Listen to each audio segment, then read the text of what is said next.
अंधी सास की चालाक बहू। लो कर लो बात, शिव मंदिर का शंख भी बज गया। इसका मतलब सुबह के 7 बज गए हैं, लेकिन अभी तक नाश्ता नहीं आया। अरे बहू, ओ पूनम बहू, अरे इस अंधी बुढ़िया को इस जन्म में नाश्ता नसीब होगा कि नहीं?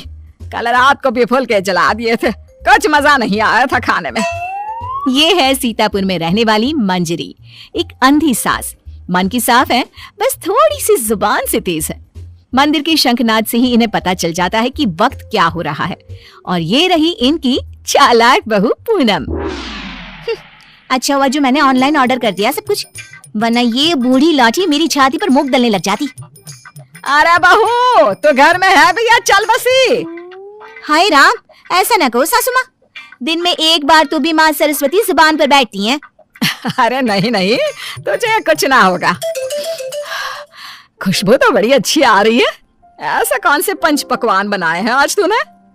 आज है स्पेशल जलेबियाँ, फाफड़ा, आलू की पराठे, कम चीनी वाली गर्मा गर्म चाय, दही पकोड़े, ये सब। वो मुझे डॉक्टर ने कहा है ना कि आप दिन में कम से कम 3 से 4 घंटे सोया करो, इसलिए आज मैंने सारा काम निपटा दिया है। अब मैं सो जाऊंगी।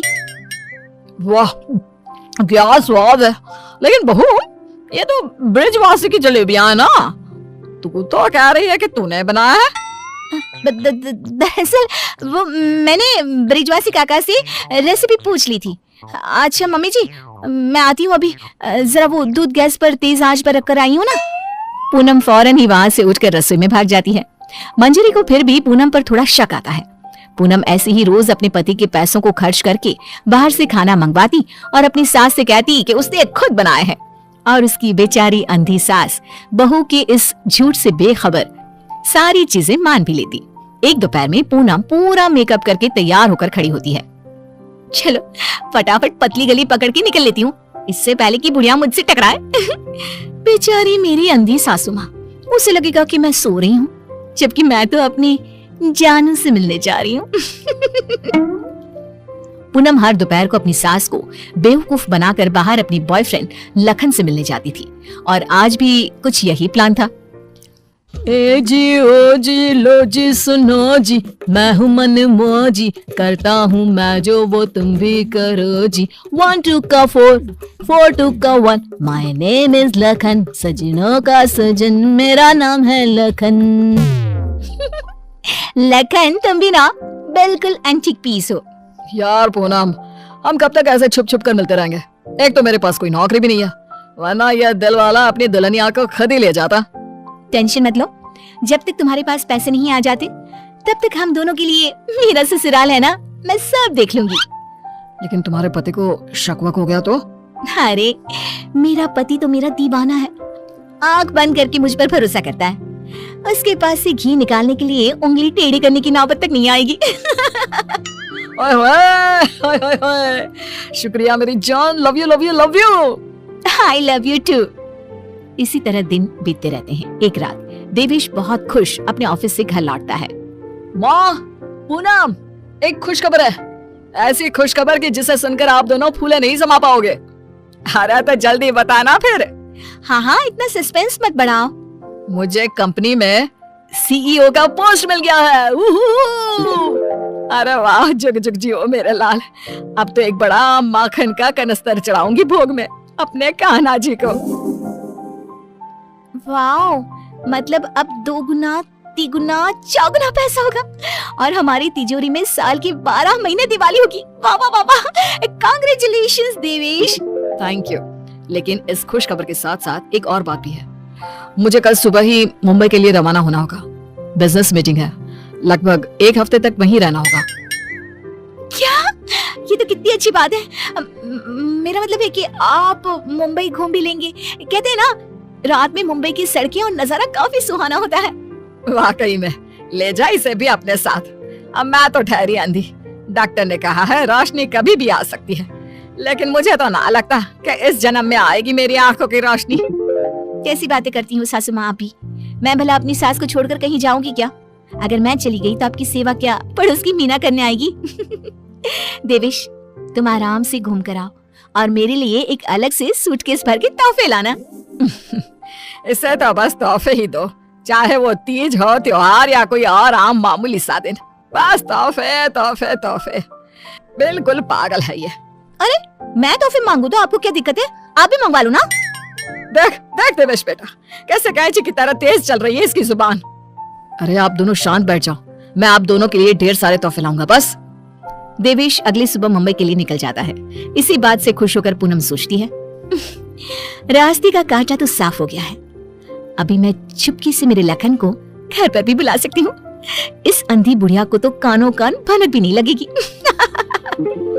पूनम अब रात को चुपके से पीछे के दरवाजे के जरिए लखन को घर पर बुला लेती है। अब जहाँ सास घोड़े बेचकर खर्राटे मारते हुए सो रही होती है, तो वो बहू की बात करने की आवाज सुनकर तुरंत उठकर बैठ जाती है। ये आवाज किसी आदमी की लगती है, शायद बहू के कमरे से आ रही है। लेकिन नहीं नहीं, मैं भी कुछ ज्यादा ही दिमाग लगा देती हूँ। देख रही होगी कोई भूत या फिल्म। अब तो पति नहीं है घर में, इसलिए रात भर ऐसे ही करेगी ना। लेकिन अगर कल जल्दी नहीं उठी तो फिर मैं इसके कानों के पास जाकर बर्तन बजाऊंगी जोरों जोरों से। ये सिलसिला रोज चलता है और मंजरी को रोज लगता है कि पूनम टीवी पर कोई फिल्म देख रही है। एक दिन जब पूनम बाहर होती है, तभी मंजरी सोकर उठती है और आंखें खोलते ही उसे सब कुछ दिखाई देने लगता है। वो अपने आसपास सब कुछ देखकर काफी खुश और आश्चर्यचकित हो जाती है। ये तो गजब हो गया, मेरे आंखों की रोशनी फिर से लौट आई। डॉक्टर ने सही कहा था, रोशनी कभी भी लौट सकती है। बहू, अरे ओ पूनम का चांद, कहाँ मर गई? देख तो अब मुझे सब कुछ दिखाई दे रहा है। अब तो मैं छड़ी का इस्तेमाल भी नहीं करूंगी और अब मैं रोज अपने भगवान जी को भी देख सकती हूँ। पूनम!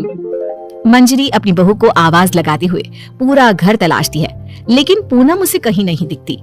तभी उसकी नजर तिजोरी पर पड़ती है जिसका ताला नहीं लगा था। इस पर वो जैसे ही तिजोरी खोलती है तो हैरानी से उसकी आंखें फटी की फटी रह जाती है। ये कैसे हो सकता है?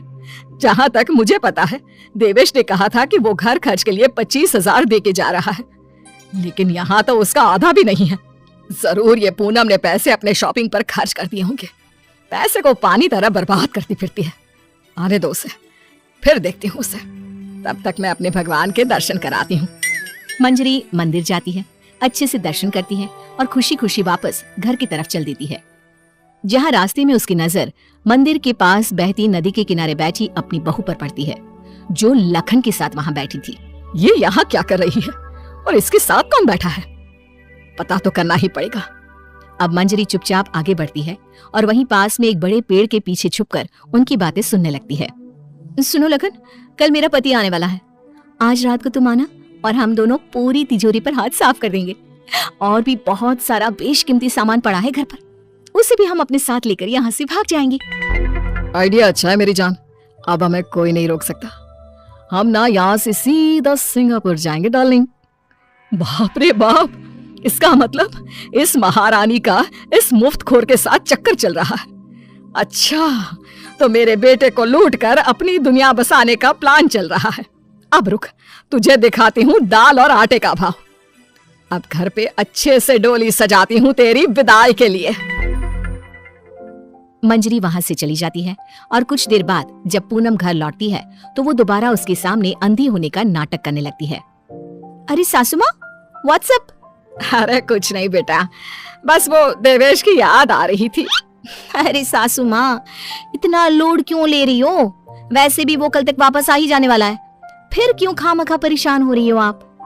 वैसे भी कल से आप दोनों माँ बेटे अपने रोने के दिन भरने शुरू कर देना। क्या कहा? मेरा मतलब कल जब आएंगे एक हफ्ते के बाद, तब आप कर लेना ना भरत मिलाप, गली मिलके जी भर के रो लेना। अच्छा, ऐसा कह रही है क्या तू? ठीक है, चल बहू, मेरे ना घुटनों में काफी दर्द हो रहा है, थोड़ा बाम लगाकर मालिश तो कर देना बेटा। और हाँ, 2 दिन बाद 7 पंडितों को भोजन खिलाना है, उसके लिए मसाले भी तो तैयार करने हैं। सिलबट्टे पर ही पीसना है उनको, घर के पीसे शुद्ध मसाले चाहिए। लेकिन सासू माँ, मैंने जो कह दिया सो कह दिया, अब कोई आना कानी ना करना, ठीक है? वरना देवेश को फोन करके बता दूंगी। हाँ। मंजरी अपनी बहू पूनम से जानबूझकर सारा काम करवाती है और ना चाहते हुए भी पूनम को वो सारा काम करना ही पड़ता है। आखिरी बार थोड़ी एक्स्ट्रा सेवा करा लेती हूँ इस नासपिटी कर्मचली से। मुझे इतने सालों तक उल्लू बनाया ना, अब इससे एक दिन में कैसे सूखी मिर्ची बनाती हूँ देखना। सारा दिन काम करके पूनम अपने कमरे में जाती है और रात को लखन पीछे के दरवाजे से घर में घुस आता है। किधर है सारा माल, जल्दी करो, अपने पास बिल्कुल भी टाइम नहीं है। पूनम और लखन मिलकर सामान चुरा ही रहे होते हैं कि तभी वहां पर देवेश और मंजरी आ जाते हैं और उन्हें वहां देखकर पूनम और लखन के पैरों तले जमीन खिसक जाती है। देवेश, तुम सासू माँ, आप देख सकते हो कैसे? तुझे क्या लगा तू हमें इस तरह चूना लगाकर आसानी से बचकर निकल जाएगी? पूनम, जो कुछ भी तुमने हमारे साथ किया है ना, मैंने कभी सपने में भी नहीं सोचा था कि तुम ऐसा करोगी। बहुत बहुत गलत किया तुमने। और तू लंगूर लखन, तेरी तो ऐसी की तैसी। बचाओ, माफ कर दो भैया, माफ कर दो।